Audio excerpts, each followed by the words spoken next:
యెషయా 46:4.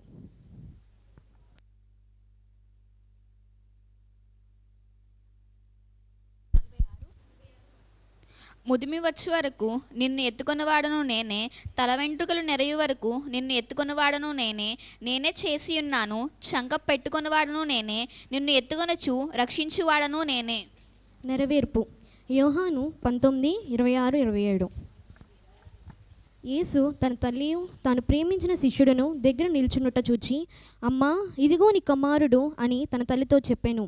తరువాత శిష్యుని చూచి, ఇదిగో నీ తల్లి అని చెప్పాను. ఆ గడియ నుండి ఆ శిష్యుడు ఆమెను తన ఇంట చేర్చుకొనెను. ప్రార్థన చేసుకుందాం, కళ్ళు మూసుకోండి.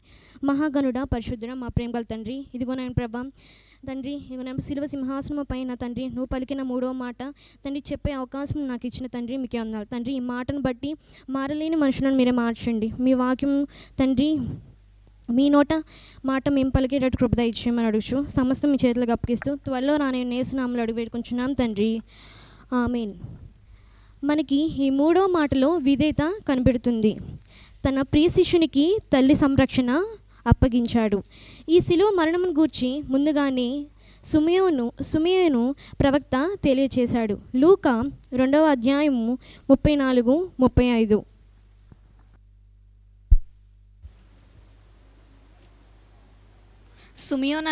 సుమియోను వారిని దీవించి, ఇదిగో అనేక హృదయాలోచనలు బయలుపడినట్లు ఇశ్రాయేలులో అనేకులు పడుటకును తిరిగి లేచుటకును వివాదాస్పదమైన గురుతుగా ఈయన నియమింపబడి ఉన్నాడు. మరియు నీ హృదయంలోనికి ఒక ఖడ్గము దూసుకొని పోవునని ఆయన తల్లి అయిన మరియతో చెప్పెను. ఇక్కడ తల్లి యొక్క లోతైన బాధను అనుభవిస్తున్నట్టు మనకి కనబడుతుంది. ఆయన భూమి మీదకి వచ్చినప్పుడు ఆమె పడిన ప్రసవ వేదన కంటే ఈ వేదన మరి ఎక్కువగా ఉన్నట్టు మనకు కనబడుతుంది. బైబిల్లో యేసు ప్రభు తల్లితో మాట్లాడినటువంటి సందర్భాలు చూద్దాం. మొదటిది కానాను ద్రాక్షారసము అయిపోయినప్పుడు. యోహాను 2:4 యేసు ఆమెతో, అమ్మా, నాతో నీకేమి పని, నా సమయం ఇంకనూ రాలేదనెను. మరి రెండవ సందర్భం చూసినప్పుడు పస్కా పండుగప్పుడు. లూకా 2వ అధ్యాయము 48. ఆయన తల్లిదండ్రులు ఆయనను చూచి మిక్కిలి ఆశ్చర్యపడి ఆయన తల్లి, కుమారుడా, మమ్మల్ని ఎందుకు ఇలాగూ చేసితివి? ఇదిగో నీ తల్లియు నీ తండ్రియు నేనును దుఃఖపడుచు నిన్ను వెతుకుచుంటిమని ఆయనతో చెప్పగా. 49.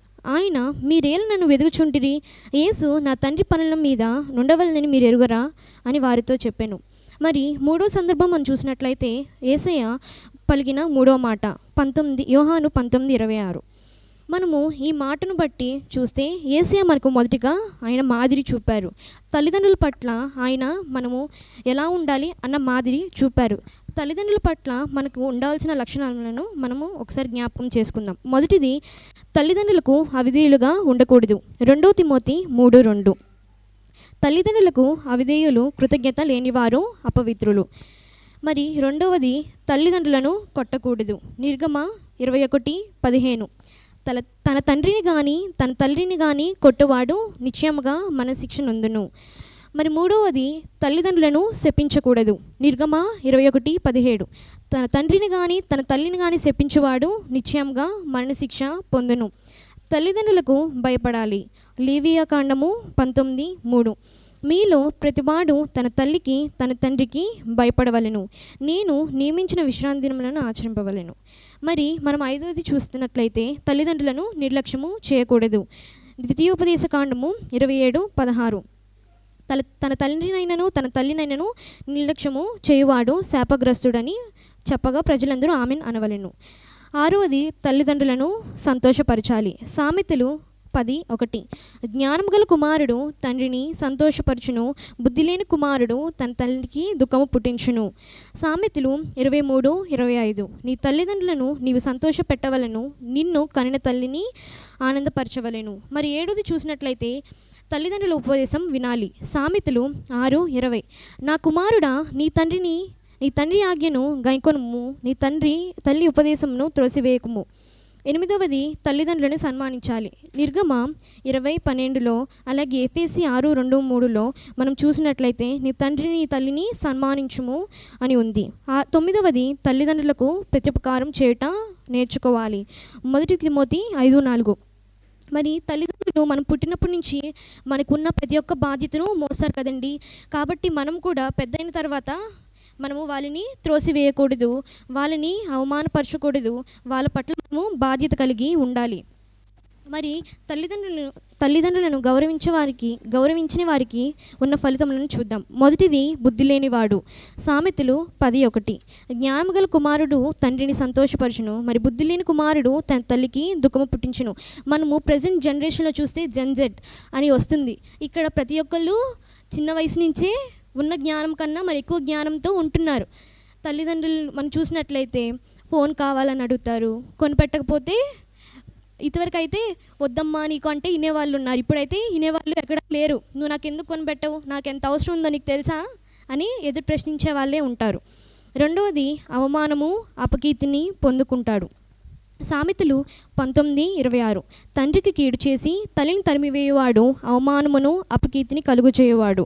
మరి తండ్రికి తల్లిని మనం ఎన్నడూను కీడు చేసేవారుగా ఉండకూడదు. కీడు చేస్తే మనకి ఏమవుతుందండి? అపకీర్తి వస్తుంది. అపకీర్తి అంటే ఏంటండి? పేరు పోతుంది అనమాట. వారు పరువు తీసేవారుగా మనం ఉండకూడదు. ఎప్పుడు వారి పేరు మనం నిలబెట్టేవారుగా ఉండాలి. మనం చూస్తే శిలువ మరణంలో యేసయ్య అక్కడ అంత శ్రమ నందుతూ కూడా తల్లి బాధ్యతను మనం కూడా అట్లుండులాగున చూడండి. మూడవది బుద్ధిహీనుడు. సామెతలు 15:20. జ్ఞానము గల కుమారుడు తండ్రిని సంతోషపెట్టును, బుద్ధిహీనుడు తన తల్లిని తిరస్కరించును. మరి తండ్రిని తిరస్కరించేవాడు బుద్ధిహీనుడు. నువ్వు నాకేంటి చెప్పేది అని మాటను కొట్టివేసేవాడు బుద్ధిహీనుడు. నాలుగవది వాని దీపము కారు చీకటిలో ఆరిపోవును. సామెతలు 20:20. తన తండ్రినైనను తల్లినైనను దూషించే వాని దీపము కారు చీకటిలో ఆరిపోవును. మరి ఐదవది చూస్తే వాని కన్నులు లోయకాకులు పీకును. సామెతలు 37. తండ్రిని అపహసించి తల్లి మాట విననొల్లని వాని కన్నులు లోయకాకులు పీకును, పక్షిరాజు పిల్లలు దాని తినను. సండే స్కూల్ పిల్లలు వినాలి, వినిపించిందా? తండ్రిని అపహసించి తల్లి మాట విననొల్లని వాని కన్ను లోయకాకులు పీకును, పక్షిరాజు పిల్లలు దానిని తిన్ను. ఎప్పుడైనా సరే మన తండ్రిని మన తల్లిని అపహసించకూడదు. వారు చెప్పేది కరెక్ట్ అయినా రాంగ్ అయినా మనం వినాలి. అర్థమైందా? నెక్స్ట్ మనం రెండోది చూస్తే తల్లిదండ్రుల పట్ల బాధ్యత, పిల్లల బాధ్యత. యెషయా 1:2. యెహోవా మాటలాడుచున్నాడు, ఆకాశమా ఆలకించుము, భూమి చెవియొగ్గుము. నేను పిల్లలను పెంచి గొప్పవారినిగా చేసి తిని వారు నా మీద తిరుగుబడి ఉన్నారు. మరి పిల్లలను పెంచి వాళ్ళ కష్టంలో ఉన్నా ఎలా ఉన్నా తల్లిదండ్రులు పిల్లలకు ఎటువంటి లోటు ఎప్పుడూ చేయరు. మీ పేరెంట్స్ ఎప్పుడైనా మీకు లోటు చేశారా? మీరు అడిగింది కాదన్నారా? కష్టంలో అయినా వాళ్ళు మీకు తెచ్చి ఇస్తారు. కాబట్టి మీరు వారిని ఎప్పుడూ తిరిగి ఒక మాట అనకూడదు. మరి మనం చూసినట్లయితే పిల్లల్ని చదివించి కూలీ వ్యవసాయం ఇట్లా చేసి చదివించి అమెరికా ఇలా వెళ్తున్నప్పుడు మరి తల్లిదండ్రుల్ని ఓల్డేజ్ హోమ్స్లో పెడుతున్నారు. మన తప్పే కదా. నెక్స్ట్ మనం చూస్తే బాధ్యతను నిర్వర్తించిన భక్తుల గురించి మనము తెలుసుకుందాం. మొదటిది మొర్దెకై. బాధ్యత కలిగి రాజు ప్రాణములను కాపాడాడు. ఎస్తేరు 2:21-23 వచనంలో మనం చూస్తే రాజు ప్రాణాలకు ముప్పు ఉందని తెలిసినప్పుడు మొర్దెకై మౌనంగా ఉండకుండా బాధ్యతగా ఆ విషయాన్ని ఎస్తేరు ద్వారా రాజుకు తెలియచేసి ప్రాణములను కాపాడాడు. మరి రెండవది యోసేపు. రాజుకు పరిచర్య చేసేవాడు, కానీ రాజు భార్య అతన్ని పాపమునకు ప్రేరేపించినప్పుడు బాధ్యత మరిచినవాడు కాడు. ఆదికాండము 39:9లో మనం చూస్తే యోసేపు పాపమును ఎదిరించడం మనకు కనబడుతుంది. మరి మూడోది మనం చూసినట్లయితే నెహెమ్యా గిన్నె అందించే బాధ్యతను చక్కగా నిర్వర్తించాడు. నెహెమ్యా 1:11. పరాయి దేశంలో బానిసగా ఉన్న రాజునకు గిన్నె అందించే పనిని బాధ్యతగా చేస్తూనే తన ప్రజల క్షేమం కోసం ప్రార్థించాడు. కాబట్టి మనం కూడా బాధ్యత కలిగి ఉండాలి. మరి బాధ్యత వల్ల కలిగిన లాభాలను మనం ఒకసారి చూద్దాం. మొర్దెకై గుమ్మం దగ్గర ఉండే స్థాయి నుండి ప్రధానమంత్రి స్థాయికి ఎదిగాడు. ఎస్తేరు 10:3. రాజును కాపాడిన బాధ్యతకు ప్రతిఫలంగా దేవుడు మొర్దెకైని దేశానికే ప్రధానిని చేశాడు. రెండవది యోసేపు దాసుని స్థాయి నుండి ఐగుప్తు రాజ్యాధికారము మొత్తము శాసించే స్థాయికి ఎదిగాడు. ఆదికాండము 41:40. బానిసగా ఖైదీగా ఉన్న యోసేపు తన నమ్మకత్వం వల్ల ఐగుప్తు అంతటికి అధికారి అయ్యాడు. మరి మూడవది, దానియేలు దాసుని స్థాయి నుండి శత్రువు దేశంలో రాజ్యం మీద ప్రధానిగా నియమితుడయ్యాడు. దానియేలు 6:3. ఏ పని అప్పగించినా లోపం లేకుండా చేయడం వల్ల శత్రువుల రాజ్యంలో కూడా దానియేలు గొప్ప ప్రధానిగా ఎదిగాడు. మూడవది, బాధ్యతను మరిచి నష్టపోయిన వారిని గురించి చూద్దాం. మొదటిది, సంసోను తన బాధ్యత మరిచి పాపం చేసి గుడ్డివాడు అయ్యాడు. న్యాయాధిపతులు 16:21. దేవుడు ఇచ్చిన ప్రత్యేక పిలుపును, శక్తిని శరీరాశల కోసం వాడి తన బాధ్యతను విస్మరించినందున అంధుడిగా మారిపోయాడు. రెండవది, యోనా చేప కడుపులోకి వెళ్ళి సమస్యను తెచ్చుకున్నాడు. యోనా 1:17. మూడవది, ఇస్కరియోతు యూదా బాధ్యత మరిచి ప్రభువును అప్పగించాడు, పోయి ఉరిపెట్టుకున్నాడు. శిష్యునిగా ప్రభుతో ఉండవలసిన బాధ్యతను 30 వెండి నాణెముల కోసం అమ్మివేసి చివరకు ఆత్మహత్య చేసుకున్నాడు. అలాగే మనం కూడా బాధ్యత కలిగి తల్లిదండ్రుల పట్ల మనము ఎటువంటి బాధ్యత చూపాలో అటువంటి బాధ్యతను మనము నిర్వర్తించాలి అన్నమాట. మూడవది, కృతజ్ఞత చూపిన యేసయ్య.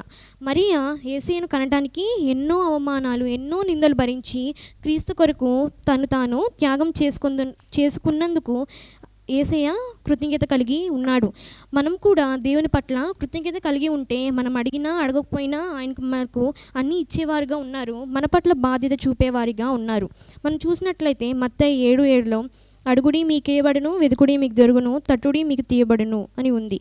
అలాగే మత్తయి 18:19లో, అలాగే ఇర్మియా మొదటి యోహాను 5:14లో, అలాగే ఆదికాండము 22:8లో, అలాగే ఆదికాండము 18:14లో, అలాగే యెషయా 49:15లో, అలాగే యోహాను 21:20లో మన వచనం చదివితే, పేతురు వెనుకకు తిరిగి యేసు ప్రేమించిన వాడును భోజన పంక్తిని ఆయన రొమ్మున ఆనుకొని, ప్రభువా నిన్ను అప్పగించువాడెవడని అడిగిన వాడునైనా శిష్యుడు తన వెంట వచ్చుట చూచెను.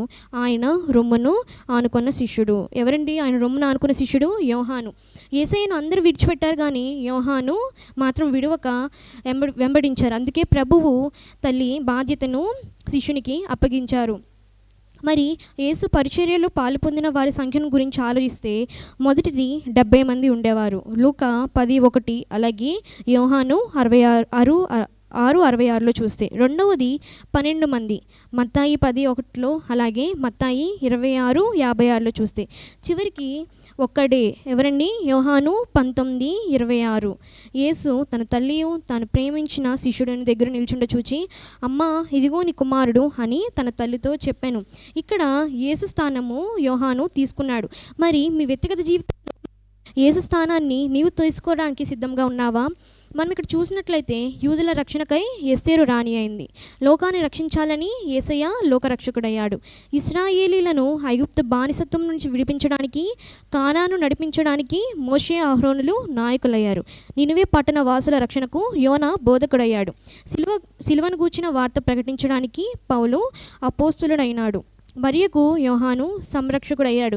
మరి నీ స్థానం ఏమిటి? నీవు ఏమి చేయబోతున్నావు? దేవుడు నీ పట్ల ఉన్న ప్రణాళిక ఏమై ఉన్నది? నీ ప్రణాళికను నీవు తెలుసుకొని, దేవుడు నీ లోకానికి ఎందుకు పంపించారో నీవు తెలుసుకొని, ఆ ప్రణాళిక పట్ల నీవు ఉండేలాగున చూచుకొనుము. కాబట్టి యోహాను తన తల్లిని తన ఇంట చేర్చుకొనెను. తండ్రి మాట ప్రకారం నడిచినవాడుగా ఉన్నాడు, అందుకే పరమాత్మ జ్ఞాని అని పేరు పెట్టబడును అతనికి. అలాగే భూత, వర్తమాన, భవిష్యత్తు కాలాలు చూడగలిగినాడు. మరి ఈ 3 మాటల్లో ఉన్న ఆత్మీయ భావాన్ని ఒక్కసారి చూద్దాం. ఈ 3 మాటలో మనం 3 పార్ట్స్ తీసుకుంటే, ఒకటిది తల్లి, రెండవది యోహాను, మూడవది ఇల్లు. ఇక్కడ మొదటి తల్లి అనగా విశ్వాసులకు తల్లి, అంటే క్రైస్తవ సంఘం అనగా బిడ్డల పోషణ, సంరక్షణ బాధ్యత, పరిచర్య అన్నీ ఆ సంఘానివి.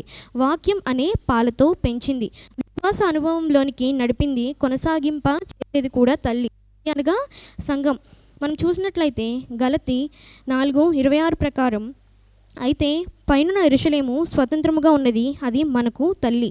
పరలోక సంబంధమైన యెరూషలేము మనకు తల్లి వంటిది. తర్వాత హెబ్రీ 5:12, కాలమును బట్టి చూచితే మీరు బోధకులుగా ఉండవలసిన వారై ఉండగా దేవోక్తులలో మొదటి మూలపాఠములను ఒకడు మీకు మరలా బోధింపవలసి వచ్చెను. మీరు పాలు త్రాగవలసిన వారే కానీ బలమైన ఆహారము తినగలవారు కారు. దీన్ని బట్టి ఏంటంటే విశ్వాసులు కేవలం పాలు తాగే పసి బిడ్డలలాగా ఉండకూడదు, కానీ వాక్యంలోని లోతైన విషయాలను తెలుసుకొని అంటే బలమైన ఆహారము తినే ఆ స్థాయికి మనము చేరుకోవాలి. రెండవది యోహాను అంటే కృపావరం. యోహాను అనగా కృపావరం అని అర్థము కలుగును. 1 కొరింథీ 12:4 ప్రకారము కృపావరములు నానా విధములుగా ఉన్నవి, కానీ ఆత్మ ఒకటి. అనగా కృపావరములు వేరువేరుగా ఉన్నప్పటికీ ఆత్మ ఒకటి. యోహాను భక్తిని, దేవుని కృపను ఇక్కడ సూచిస్తున్నారు. మూడవది ఇల్లు. యోహాను 19:27లో యోహాను తన తల్లిని అప్పటి నుంచి తన వెంట చేర్చుకొనెను. ఇల్లు అనగా మనకు గమ్యస్థానం. అదే పరలోకంలో ఈ ప్రవచనం నెరవేర్పు కొరకే శిష్యులందరూ ఏక మనసుతో ప్రార్థించిన మేడగదిని ఒక ఉదాహరణగా తీసుకున్నారు. అపోస్తుల కార్యములు 1:14. అలాగే ఆదికాండం 24:63 నుంచి 67 వరకు మనం తీసుకున్న దాన్ని కూడా మనం ఉదాహరణగా తీసుకోవచ్చు. యేసుక్రీస్తు తన రక్తంతో కొన్న సంఘాన్ని అనగా వధువును పరలోక రాజ్యంలోకి అనగా నూతన యెరూషలేములోకి తీసుకెళ్తారు. అదే మన నిజమైన ఇల్లు. అలాగనే పెండ్లి కుమారుడైన యేసు తన స్వరక్తంతో కడగబడి కొనబడి సిద్ధపరచబడిన సంఘమును మధ్యాకాశంలో కలుసుకొని తదుపరి గుడారంలోనికి అనగా పరలోక రాజ్య నివాసంలోనికి అనగా నూతన యెరూషలేమునకు పోవును. అదే మన ఇల్లు. ఆ ఇంటిలో మనమందరము నివసించదముగాక. స్త్రీ సంఘమునకు సాదృశ్యము యోహాను పరిశుద్ధాత్మకు సాదృశ్యముగా కనబడుచున్నారు. సంఘము పరిశుద్ధాత్మ చేత నడిపింపబడి దేవునిలో అంటకట్టబడి మన ఇల్లు అయినటువంటి నూతన యెరూషలేము పరలోక రాజ్యంలోనికి చేరు వరకు దేవుడు మనల్ని నడిపించునుగాక. ఆమేన్. ప్రార్థన చేసుకుందాం. మహాగణుడా, ఇదిగో నేను ప్రభా ఈ కొద్ది సమయం నాకు ఇచ్చిన తండ్రి, మీ మాటలు నా నోటి చేత పలికించిన దేవా మీకు అందరూ ఇదిగో ప్రభా, నీవు నా దేవుడవు, నీ చిత్తానుసారంగా చేయటం నాకు నేర్పుము అని వాక్యంలో రాయబడిన ప్రకారము తండ్రి, ఇదిగో నేను ప్రభా తల్లిదండ్రుల పట్ల మేము బాధ్యత కలిగి తండ్రి, ఎవరైతే నాన్న ప్రభా అట్లా ఉండకుండా ఉన్నారో వాళ్ళని ఈ మాటల చేత మీరే కదిలించండి. వారి హృదయాల్లోకి ఈ మాటలను మీరు తీసుకెళ్ళమని అడుగుచు సమస్తము మీ చేతులకు అప్పగిస్తూ త్వరలో రానయ్యున్న యేసు నామములో అడిగి వేడుకొంచున్నాం తండ్రి. ఆమేన్.